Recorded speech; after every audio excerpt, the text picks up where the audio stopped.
धर्म बघूनच खरेदी करा. अर्थात कुठल्या धर्माचा माणूस कुठला व्यवसाय करतोय, तो वस्तू काय विकतोय हे बघूनच खरेदी करा. काय बापाची पेंड आहे का? माणसांना आता धर्मावरून पारख करत बसायची. तुमच्या घाणेरड्या राजकारणासाठी सर्वसामान्य माणसाचं आयुष्य का बरबाद करायचं? आणि सगळ्यात महत्वाचं, तुम्ही कायद्याचे रक्षक आहात, संविधानाची शपथ घेऊन सत्तेवर बसलेला आहात आणि तुम्ही एखाद्याच्या धर्माचा द्वेष करायचा, मत्सर मनात ठेवायचं, घाणेरडी वृत्तीनं वागायचं, टोकाचं बोलायचं, म्हणजे कायद्याचा आधार घेऊन सत्तेवर यायचं, पदावर यायचं आणि कृती मात्र बेकायदेशीर करायची. हा काय नवीनच पॅटर्न महाराष्ट्रामध्ये सुरू झालाय? हा धंदा चालणार आहे का? महाराष्ट्र का सहन करतोय अशी दादागिरी? महाराष्ट्रातल्या लोकांमध्ये काहीच सहनशीलता किंवा या गोष्टीला विरोध करण्याची ताकद का निर्माण होत नाही? आपला महाराष्ट्र कायद्याचं राज्य आहे हे विसरले गेलेत का?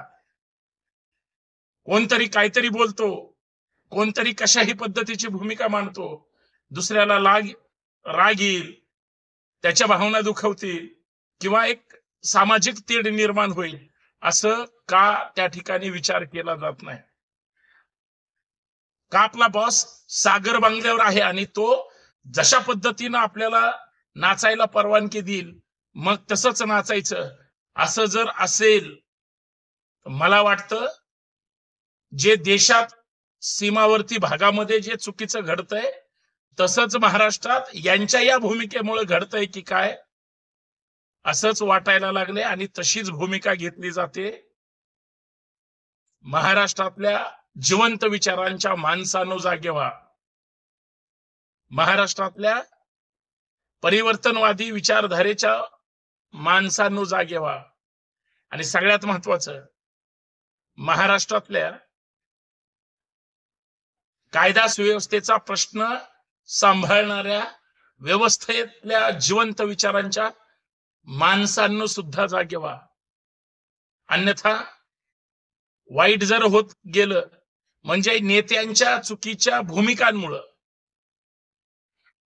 त्याचे परिणाम देश पातळीवर उमटतात आणि जीव सर्वसामान्य माणसाचा जातो, हे त्याचं उत्तम उदाहरण आहे. आणि तरीही ह्यांची हिंमत होते की धर्म बघून खरेदी करा.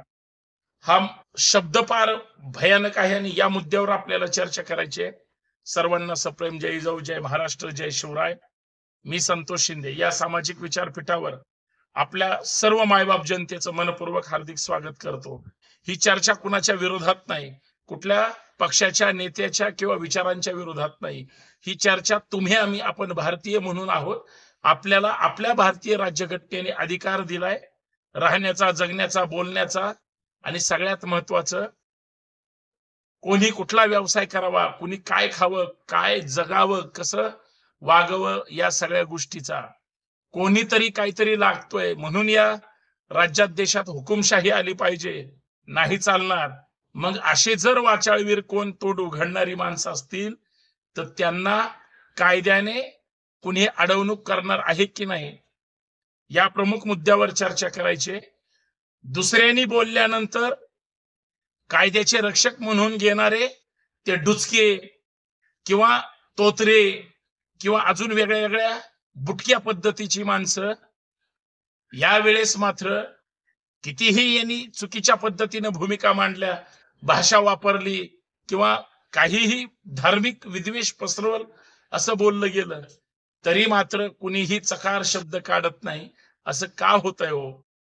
असं का केलं जातंय हो? कायदा तर सगळ्यांना सारखा आहे. ज्या दिवशी माननीय जिल्हा सत्र न्यायालय असेल, कारण ते ज्या भागात बोलतात, किंवा त्यांच्यावरचं वरिष्ठ न्यायालय असेल जे की माननीय उच्च न्यायालय असेल, आणि या सगळ्यांच्या वर जे माननीय सर्वोच्च न्यायालय आहे, या सगळ्यांना जर या सगळ्या गोष्टीची आठवण करून दिली, त्यांच्या समोर ही गोष्ट आणली किंवा तसा जर प्रयत्न केला, मला वाटतं आतापर्यंत यांची सगळी शिवराळ भाषा, धर्मविरोधी भाषा, धर्मविरोधी वक्तव्य, धर्मविरोधी भूमिका ही कायद्याने यांना सहज बोलायला सुद्धा बंदी होईल अशा पद्धतीचे आहे असं तुम्हाला वाटत नाही? मी चर्चा कुणाबद्दल करतोय? राज्याच्या एका मंत्र्याबद्दल, जो एक लोकप्रतिनिधी म्हणून संवैधानिक पदावर बसलेला आहे. साध्या आमदारकीची शपथ घ्यायची असले तरी माननीय विधानसभेचे अध्यक्ष काय शपथ देतात याचा जर बारकाईने विचार केला, समजा जर आमदाराचा मंत्री झाला तर त्यांनी कसं महाराष्ट्रातल्या जनतेसोबत वागलं पाहिजे? तुम्ही एखाद्या पक्षाचे आमदार असू शकता, मंत्री मात्र तुम्ही राज्याचे असता, तिथं कशा पद्धतीने वागलं पाहिजे? संविधानिक शपथ कशी घेतली जाते? पण शपथ घेतल्यानंतर तोच मंत्री, तोच आमदार पूर्ण भारतीय राज्यघटनेच्या विरोधात काम करत असेल तर हा संविधान विरोधी भूमिका नाही का? यांचे बोलण्याचे, सांगण्याचे, दाखवण्याचे आणि खाण्याचे दात सगळे वेगळे वेगळे आहेत. पक्ष बदलला की ह्यांची विचारधारा बदलते, विचार बदलले की ह्यांची भूमिका बदलते, भूमिका बदलली की ह्यांचे नेते सुद्धा बदलतात, नेते बदलले की हे परत पक्ष बदलायला कमी करणार नाहीत. सत्तेची गंगा यांच्या घरामध्ये वर्षानुवर्ष प्रमुख, राज्याचं प्रमुख पदापर्यंत येऊन बसलेले असताना सुद्धा खर तर ह्यांनी सगळ्यांचे नेते होणं अपेक्षित आहे. पण त्यांच्या काही मताशी महाराष्ट्रातली जनता ही सोबत आहे म्हणून, किंवा त्यांची काही भूमिका बरोबर असते म्हणून लोक गप्प बसून ही सगळी दादागिरी सहन करतात. हे योग्य आहे की अयोग्य आहे? कदाचित त्यांचं म्हणणं असं असावं असं मला वाटतं की जो चुकीच्या पद्धतीने वागेल, जो विकृत असेल, जो विकृती निर्माण करेल, जो विकृती डोळ्यासमोर ठेवूनच कृती करतो, ती विकृती ठेचली पाहिजे या मताचा मी सुद्धा आहे. कुठल्याही समाजात, कुठल्याही गावात, शहरात, तालुक्यात, जिल्ह्यात, राज्यात, देशात आणि जगात सुद्धा जो विकृत असतो आणि वाईट असतो, घाणेरडा असतो, त्याला कठोर शासनच झालं पाहिजे. त्याचं लांगुल चालन करायचा कुणाचाही संबंध नाही. पण उठसूट सगळ्यांना टार्गेट करणं याचा अर्थ तुम्ही टार्गेट करा, तो तुमचा वैयक्तिक अधिकार आहे, पण त्याच्यामुळे तुम्ही सामाजिक वातावरण घाणेरडं करता, याच्यावर माझा आक्षेप आहे. ही गोष्ट घातकी आहे. आता एक उदाहरण सांगतो तुम्हाला. उदाहरण सांगितल्याशिवाय ती केस पूर्ण होत नाही. जे काही 4-5 दिवसापूर्वी जम्मू काश्मीरच्या खोऱ्यामध्ये पहलगाम गावामध्ये अज्ञात घाणेरड्या, विकृत, दहशतवादी मानसिकतेच्या लोकांनी धर्म विचारून गोळ्या घातल्या. पण धर्म विचारून गोळ्या घालत असताना त्यांच्या धर्माचा सुद्धा एक सय्यद आदिल नावाचा घोडेवाला मारला गेलाय.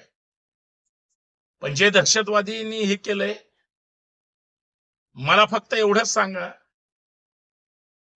की त्याचा पक्ष सुद्धा समोर आलाय.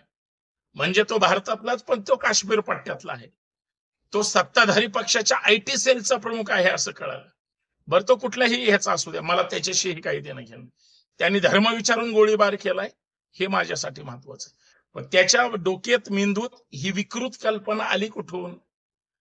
जर तो दहशतवादी बाहेरचा तिकडचा नसेल, इथला असेल, किंवा इथल्यानी त्याला पोचला असेल, काही असेल, किंवा तो शत्रू राष्ट्रामधलाच असेल, पण तिथपर्यंत ही भूमिका कशी गेली याची पेरणी कुठे ना कुठे आमच्या राज्यात सुद्धा होते. काही लोकांमध्ये त्यांच्या विचारांमधून होते. त्यांनी धर्म विचारून गोळ्या घातल्या आणि आमच्या राज्यामध्ये धर्म विचारूनच खरेदी करा किंवा माणूस बघून. आता माणसं धर्मावरून कळतात, साधी गोष्ट आहे. मग ती जर माणसं तशी कळत असतील तर मग आता सगळ्यांना वाळीत टाकणार का? परत एकदा पेशवाई आणायची का? पूर्वी जातीवर पेशवाई होती, आता धर्मावर पेशवाई येईल, हे मान्य करायची का? ती कारण असं आहे, ती आधुनिक पेशवाई ही धर्मावर टार्गेट करून जर असेल, अत्यंत दुर्दैवी आहे आणि हे खपवून घेतलं जाणार नाही असं कायद्याचे रक्षक तरी पुढे येऊन का बोलत नाही? ह्या सगळ्या गंभीर गोष्टी आहेत. त्यांनी तिथं तसं मारलंय म्हणून इथं अशाच पद्धतीनं मारायचं का? हा अधिकार तुम्हाला कोणी दिला? पण विकृत जे असतील त्यांना ते करा, काही म्हणणं नाही. पण याच्यातून सामाजिक तेढ निर्माण करण्याचा तुम्हाला कोणी विडा दिलाय का? सुपारी दिली आहे का? तुमच्या पाठीशी कुणी आहे का? याचा मात्र या देशामध्ये सारासार विचार झाला पाहिजे आणि हे अत्यंत घातकी आहे. मला याचं उदाहरण याच्यासाठी द्यायचं होतं की जे चाललंय ते अत्यंत चुकीचं चाललंय. मग तुमच्या पक्षाचा सर्वोच्च नेता ज्यावेळेस ईद नामक सण होता त्यावेळेस ईद जर एखाद्याची तुम्ही खायला गेलात तर तुम्ही त्याला रिटर्न गिफ्ट म्हणून ईदी देता. तुमच्या नेत्यांनी एवढा हिंदुत्ववादी विचारधारा आणि पक्ष असताना, त्या पक्षाचे सर्वोच्च आता नेते तुम्ही असताना, तुम्ही तो धार्मिक तुमचा शत्रू असणाऱ्या त्या व्यक्तींसाठी ईदी देण्याचा कार्यक्रम म्हणजे त्या नेत्याच्या नावाने ईदी दिली गेली. हा सुद्धा शुद्ध खोटारडेपणा नाही का? तो माणूस कोण आहे, तो दिल्लीचा कोण आहे आणि या गल्लीतला कोण आहे, हे सगळे जर शोधले तर हे चुकीचं आहे असं मला मांडायचंय. म्हणून मी आपल्या समोर आलो की कुणाचीही अशी मक्तेदारी नाही, तुमच्या शब्दावरच सगळं होईल असंही काही नसतं. मला थोडं गावाखेड्याकडे घेऊन जायचंय, शहरांकडे पण घेऊन जायचंय. तुम्ही कुठल्याही गावात खेड्यात जा, फळ विक्रेते कोण आहेत? मग त्यांच्याकडून फळं घ्यायची नाही, मग त्यांची लेकरं बाळ तुम्ही मारणार. तुमची लोक कुठे आहेत ही कामं करणारी? आहेत का कुठं? नाही. कुठल्याही मार्केट यार्ड मध्ये बागवान म्हणून भाजीपाला विकणारी लोक कोण आहेत? त्यांच्याकडून खरेदीच करायची नाही, मग त्यांना मारणार का उपाशी? म्हणजे त्यांना टार्गेट करण्यासाठी त्यांच्या मनात आणि त्यांच्या मुलाबाळांच्या मनात सरसकट सगळ्यांविषयी मग धार्मिक द्वेष पसरवायचा का? उद्या मग ते कशा पद्धतीने वागतील तुमच्यासोबत आणि या राज्यासोबत सुद्धा? विचार करा. तुम्ही जसं दुसऱ्या राजकीय पक्षाच्या नेत्यांबद्दल तसं वागता, ते सुद्धा तुमच्यासोबत तसंच वागतात. असंच आहे ना हे गाव खेड्यापर्यंत. भंगार वेचणारे किंवा विकणारे सुद्धा कोण आहेत? गॅरेजवाले कोण आहेत? पडेल तो व्यवसाय करणारी ही सगळी जर मंडळी असतील, तुम्ही त्यांना टार्गेट करणार का? ही सुपारी तुम्हाला कुणी दिली? कुणाचीही मक्तेदारी नाही आणि कुणीही असं करू शकत नाही. एवढंच मला या माध्यमातून सांगायचं होतं. जे घडतंय, जे स्टेटमेंट येतात ते दुर्दैवी आहे. याच्यावर लोकांनी विचार करावा, जनतेने विचार करावा. लोकांनी याचा सोक्षमोक्ष लावला पाहिजे. कायद्याच्या का रक्षकांनी सुद्धा याच्यावर बोललं पाहिजे असं मला वाटतं. म्हणून हा संतोष शिंदे आपल्या समोर माझ्या भाषेत मला जे जमतंय तसं मांडलं. पटलं तर तुम्ही हा व्हिडिओ शेअर करा, कमेंट करा. सगळ्यात महत्वाचं, दादागिरी खपवून घ्यायची काहीच कारण नाही आणि कोणाचाही द्वेष करू नका. हिंदू काय सांगतो, अर्थात हिंदू म्हणजे हिंदू धर्म काय सांगतो, सगळ्यांसोबत आदरपूर्वक सन्मानपूर्वक वागा, सहिष्णुता ठेवा, सर्वांचा आदर करा आणि सगळ्यात महत्वाचं, जर कोण अंगावर येत असेल तर शिंगावर घ्या. उठसूट प्रत्येकाला टार्गेट करून एखाद्याचं छळ कपट करणं हा कुठलाही धर्म शिकवत नाही. दुसऱ्याविषयी द्वेष, मत्सर किंवा वाईट भावना ठेवणं हे चांगल्या माणसाचं काम नाही. ते त्यांचं दुकान असू शकतं. एवढंच मला साध्या भाषेत सांगायचंय. आपला धर्म चांगला आहे, तो दुसऱ्याचा द्वेष करायला शिकवत नाही. आणि द्वेष करायला शिकवत असेल तर सुरुवात आपल्या जवळच्या लोकांपासून होत असते, हे लक्षात ठेवा. आज तुम्हाला त्यांचं पटत नाही, ह्यांचं पटत नाही, मग जवळच्याच सुद्धा पटत नाही, मग नंतर काय करणार हा सुद्धा एक प्रश्न आहे. विचार करा. धन्यवाद. जय शिवराय, जय महाराष्ट्र.